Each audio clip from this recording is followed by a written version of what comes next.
All right, a good Erev Shabbos, friends. How are you all doing? I saw a tweet that highlighted a list of rabbis, and I'll continue calling them rabbis in light of my previous video yesterday, who formed the Rabbinical Council for YAFFED.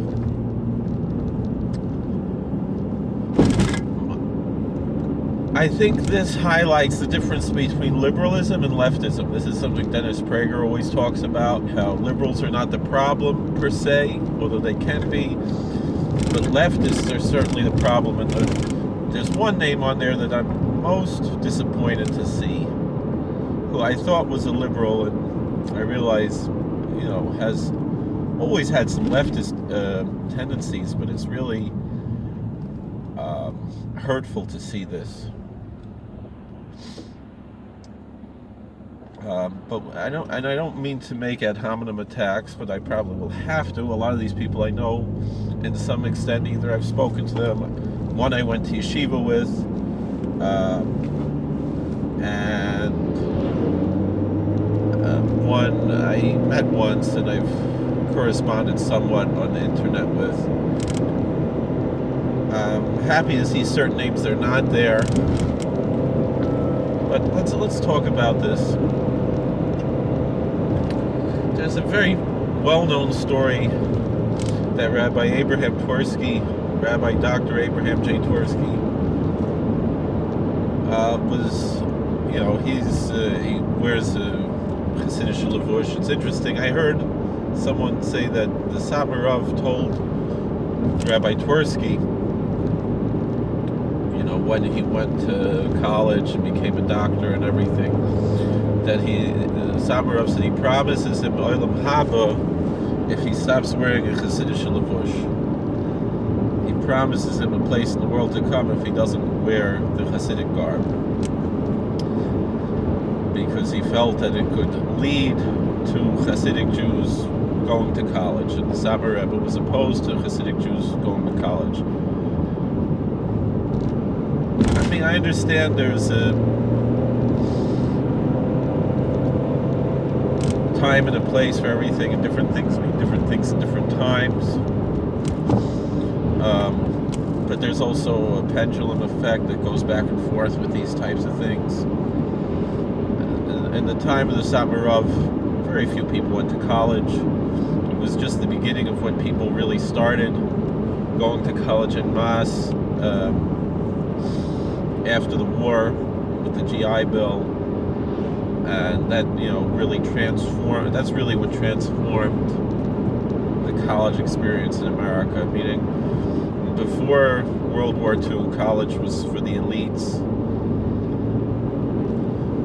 and it was you see the type of how it's portrayed in popular culture, college, and then how that changed to, it almost to a certain extent became a necessity, but then it turned in the opposite direction, where the things that Satmar Rebbe was afraid of have come true more and more, and a lot of people who spent a lot of money, wasted a lot of money to get a college education, are regretting it, and stuck in unfulfilling, low-paying jobs. They might have a master's degree or even a PhD, and they can't do anything with it. And if they're lucky, they're working at Barnes and Noble, where nobody shops anymore because you can buy everything online. So those jobs are even really hard to come by.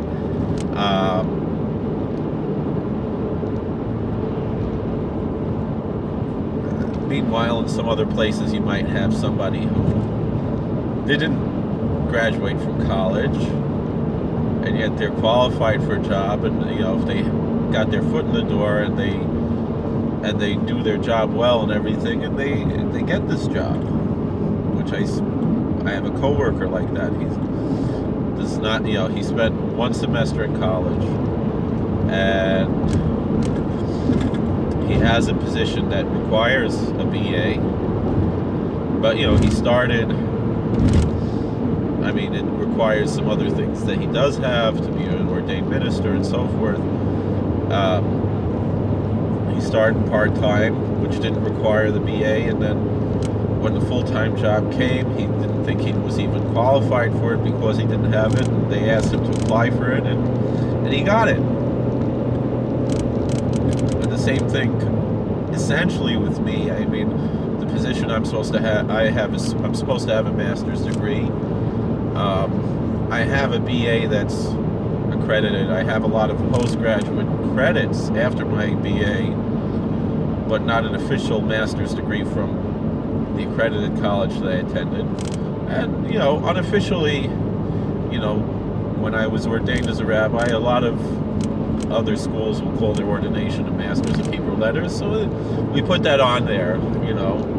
It's legal to do that. And then, from Universal Life Church, for $30, you get a Doctor of Divinity.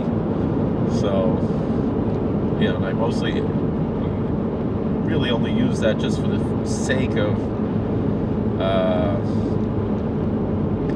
because I minister to people of different,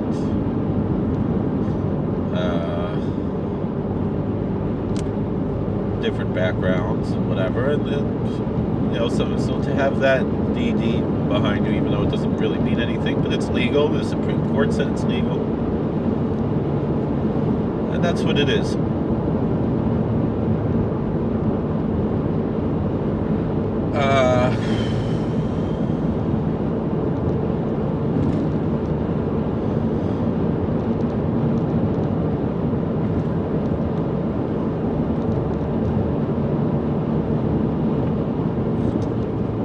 With this being said,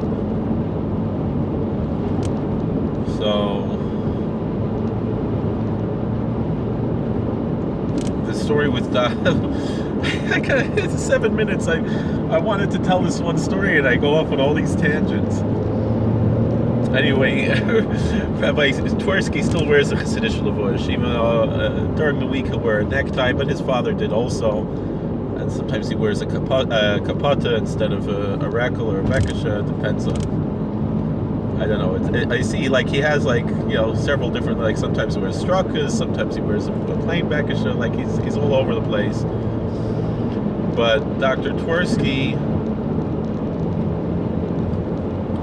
was once sitting on a train, and who helped him get his doctorate was Danny Thomas. I don't know if people know that.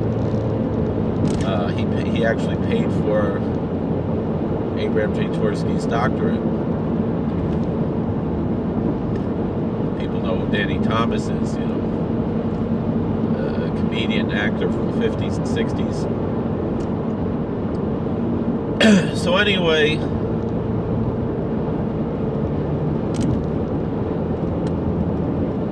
Dr. Twersky was sitting on the train, and this lady said to him, a Jewish lady, not religious, she said, "Oh, you Hasidim, you make all of us Jews look bad. You're so backwards. You're a cult. You're this and that." And he said, "Oh, excuse me, ma'am, I'm Amish." And she said, "Oh, I'm so sorry. I have so much respect for your culture. And he said, "I'm sorry. Did I say Amish? I meant, and I think he might have had some choice words to say, although that doesn't sound like." He said, "I'm Hamish." I met Dr. Twersky a few times. It doesn't sound like it's an apocryphal story. I don't know if it's true or not, but it's a good story. And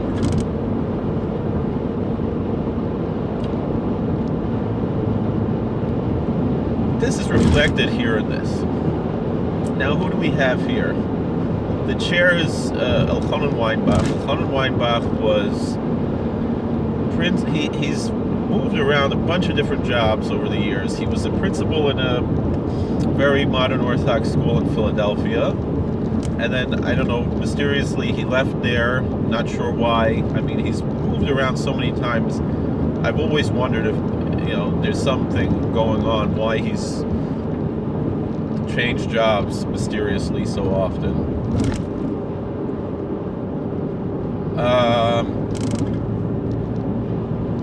now he's a rabbi in a traditional synagogue in Rockland County in Montebello, not far from Muncie. When we say traditional synagogue, basically a conservative synagogue that is not egalitarian, meaning they have mixed seating and they don't have,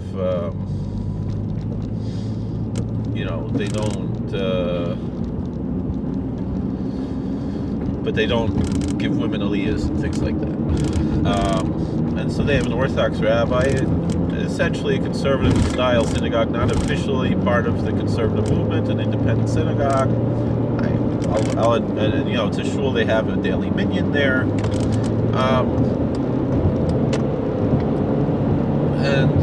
I remember applying there more than once and never even getting an interview.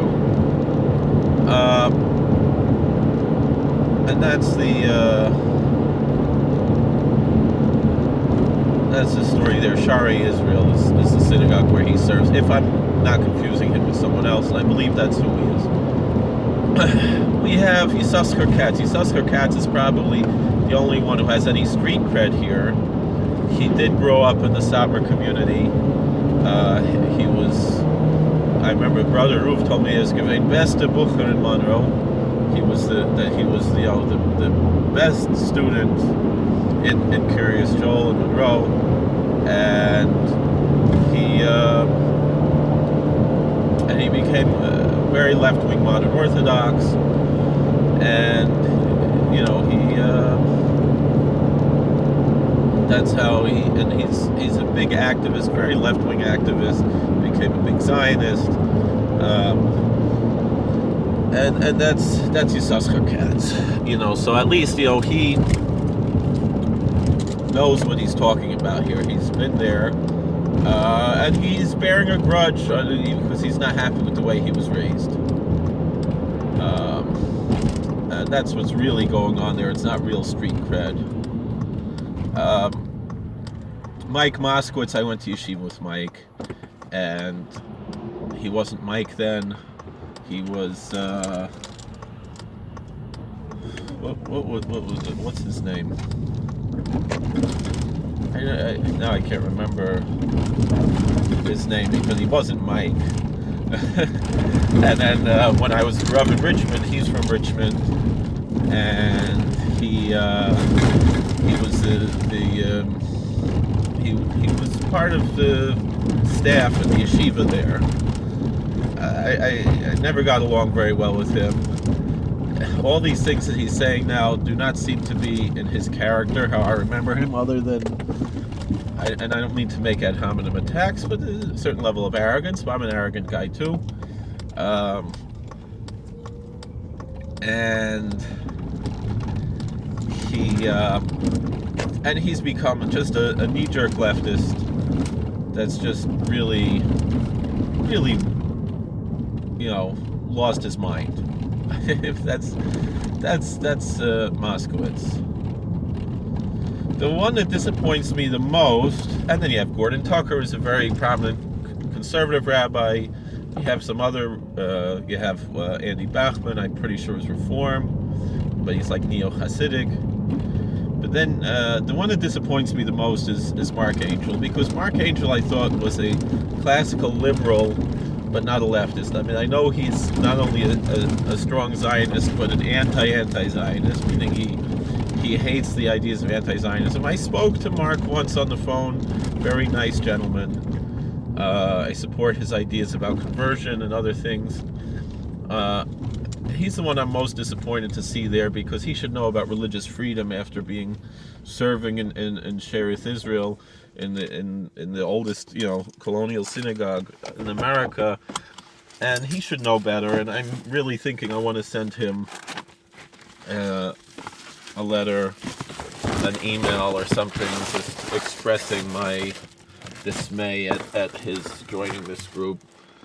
I mean, he can do whatever he wants, but I'm very disappointed. Thank you for watching. God bless. Please like, share, and subscribe. Comment. We'll see you later.